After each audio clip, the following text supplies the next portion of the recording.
Dear students and parents, Vande Mataram. I am Satyendra Nath, co-founder Adi Kautilya Educational Solutions Private Limited, now Adi Kautilya Academy. Today we will discuss some important points which must be keep in mind while choosing a coaching center or a teacher or a school. बच्चों सबसे पहले हम बात करते हैं schools की। अब school choose करने का क्या क्राइटेरिया होना चाहिए? सब बहुत सारे पेरेंट्स आते हैं, हमसे पूछते हैं कि कौन सा स्कूल बढ़िया है, किस स्कूल में एडमिशन लेना चाहिए। देखिए, आज का जो हमारा पूरा डिस्कोर्स होगा, it is based on questions raised by different parents. तो जो गार्जियंस क्वेश्चंस करते हैं, आज का पूरा डिस्कशन उसी के बेसिस पे हम करने वाले हैं। सबसे पहला सवाल जो स्कूल का है, तो देखिए स्कूल चूज करने में दो ही क्राइटेरिया है। एक तो फीस बहुत ज्यादा ना हो और आपके घर के पास हो, क्योंकि ये आप मान के चलिए और ये फैक्ट है कि कोई भी स्कूल पढ़ाने वाला नहीं है।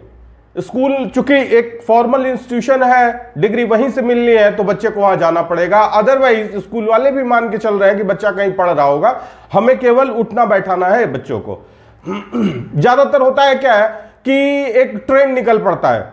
जैसे हमारे घर की महिलाएं पार्क में बैठती है, आपस में डिस्कशन करती है कि ये स्कूल अच्छा है, वो स्कूल अच्छा है, और फिर एक ट्रेंड हो जाता है कि ये अच्छा है। इसी तरह से ऑफिस में हम लोग काम करने कहीं जाते हैं तो वहां पे कैंटीन में या आते जाते ये एक डिस्कशन में आ जाता है और लोग अपने विचार रखते हैं। कुछ लोग जबरदस्ती के बुद्धिजीवी बनते हैं और बिना किसी नॉलेज इंफॉर्मेशन के भी राय दे देते हैं कि ये स्कूल अच्छा है, वो स्कूल खराब है।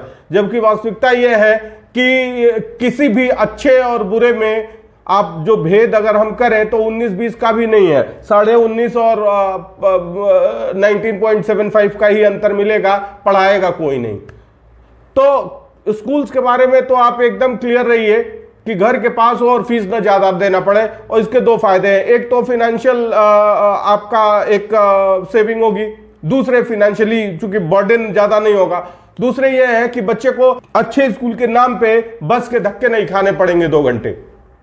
घर के पास होगा तो वो आराम से वॉक करके भी जा आ सकता है, तो बस में वो 2-2.5 घंटे जो वेस्ट होते हैं वो उसको यूटिलाइज करेगा पढ़ाई में, तो उसका आउटकम ज्यादा रहेगा।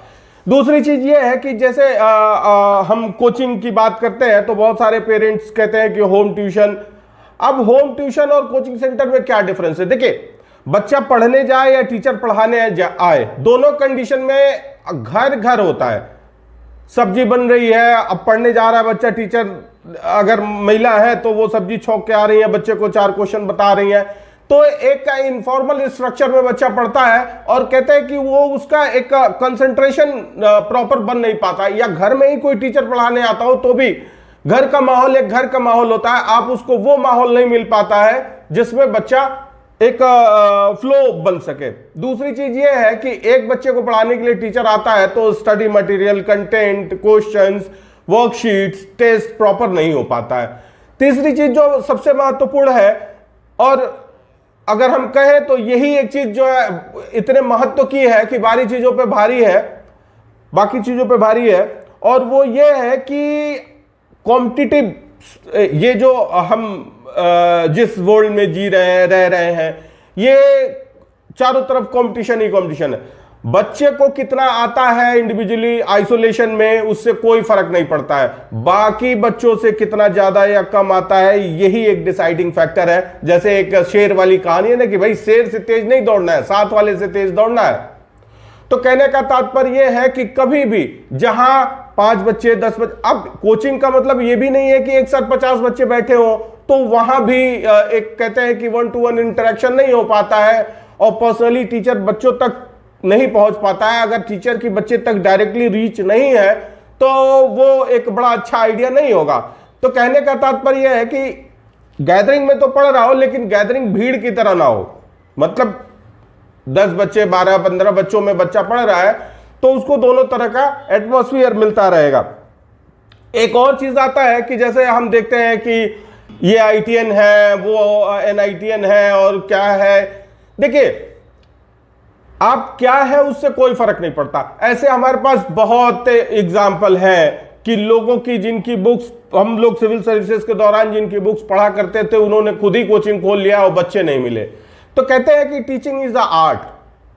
हर आदमी को लगता है कि वो पढ़ा लेगा, उसने बीटेक किया है, किसी आईआईटी का है तो किसी आईटी फॉर्म में काम कर रहा है, शाम को आता है तो उसको लगता है कि 4 बच्चे बुला ले पढ़ा लेंगे, और पेरेंट्स भेज भी देते हैं। देखिए, टीचिंग कोई पार्ट टाइम काम नहीं है कि हम मजे के लिए, रिफ्रेशमेंट के लिए, भाई चलो ठीक है ऑफिस से थके हारे आएंगे, 4 बच्चे आएंगे तो कुछ बातचीत होगी, हम अपना चेंज वेंज करते रहेंगे और बच्चे पढ़ते भी रहेंगे। तो ऐसे पार्ट टाइम जॉब नहीं है ये। दूसरी चीज ये है कि कोई आईआईटी से पास होकर आया है कि एनआईटी से पास होकर आया है, ये जरूरी नहीं है कि वो पढ़ा भी उतना ही अच्छा ले। हो सकता है कि एक सिंपल ग्रेजुएट, पोस्ट ग्रेजुएट आदमी ज्यादा अच्छा टीचर हो।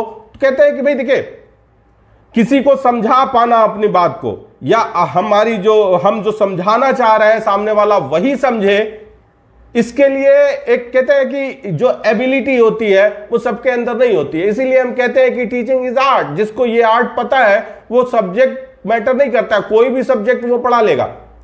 तो कहने का तात्पर्य यह है कि आप क्वालिफिकेशन पे ना जाके एक बार बच्चा इंटरैक्ट करके पढ़ के देखे कि कहां उसको समझ में चीजें आती हैं। भाई बड़े बड़े नामों के नाम पे आप बच्चे को भेज देते, बच्चा जाके वहां ब्लैंक हो जाता है। आप 2 साल की फीस जमा कर देते हैं और बच्चा भी उसमें एक तरह से बंध जाता है। और एक कहते हैं कि बहुत तरह के प्रेशर में वो एक तो सोसाइटल प्रेशर, भाई सोसाइटी का भी प्रेशर रहता है, डिमॉन्स्ट्रेशन इफेक्ट जो पेरेंट्स की, भाई बच्चा ड्रॉप आउट नहीं कर सकता कोचिंग में। दूसरी चीज बच्चे में प्रेशर आता है कि पिताजी ने पैसे लगाए, और कई बार इन सो मेनी केसेस जो स्टूडेंट्स होता है वो कोलैप्स कर जाता है, या तो वो मेंटली इतने प्रेशर में रहने लगता है। और कोटा में आप देख रहे हैं सुसाइड के केसेस, इसी का परिणाम है। जो पेरेंटल प्रेशर या सोसाइटल प्रेशर आता है उसकी वजह से वो झेल नहीं पाता। एक और महत्वपूर्ण बात जो देखने में आती है कि भाई कोई टीचर एक्सपीरियंस्ड है और कोई अभी जैसे बहुत सारे बच्चे हैं आजकल बीटेक करके आ रहे हैं और उनको लग रहा है कि भाई हम इस जगह से बीटेक किए हैं, ये आईटी वो एनआईटी, तो हम, और पेरेंट्स के दिमाग में भी यही आता है कि भाई ये देखिए एक्सपीरियंस होता है, अनुभव। एक अनुभवी शिक्षक ये जानता है कि बच्चा किस परिस्थितियों में किस तरह का व्यवहार करता है और किस तरह से, किस नेचर, भाई बच्चों का एक अलग अलग कैटेगरी होती है, बच्चों के सोचने समझने का एक अलग अलग लेवल होता है। हर बच्चे का नेचर, हर बच्चा दूसरे बच्चे से अलग है। Every student is unique. अब उसको समझ पाना ये अनुभवी के लिए ही संभव है। तो अगर एक्सपीरियंस टीचर नहीं है तो वही बात है कि वो भाई सीखेगा, खेलेगा, अगर अनुभवी शिक्षक नहीं है तो। देखिए, इन सारे बातों को ध्यान में रख के हमने अपने यहां आदि कौटिल्य पे जो कोर्सेज स्टार्ट किए हैं, इस बार हम सीबीएसई कम आईआईटी जेईई फाउंडेशन और सीबीएसई कम आईआईटी जेईई के क्लासेस शुरू किए हैं, जिसके अंदर देखिए बच्चा कई बार होता है कि भाई बड़े बड़े नामों पे जाता है तो वहां जाने के बाद वहां केवल जेईई की क्लासेस चलती है, केवल फाउंडेशन की क्लासेस चलती हैं, जिसमें सीबीएसई उसका ब्लैंक रह जाता है। अब दोनों में वो बैलेंस नहीं बना पाता है, हमेशा वो परेशान रहता है कि सीबीएसई की चीजें छूटी जाती है। और ऐसा नहीं है कि सीबीएसई पूरी तरह से अलग है, दोनों की तैयारी अलग है, दोनों एक ही कंटिन्यूअम पे हैं, लेकिन चूंकि कॉम्पिटिटिव कोर्सेज उनका जो एक टाइम ड्यूरेशन है उसके अकॉर्डिंग सीबीएसई उसमें फिट नहीं बैठता है तो वो नहीं कराते हैं। अब समस्या तब आती है कि जब बच्चे को बोर्ड एग्जाम फेस करना होता है या 11th के एग्जाम में।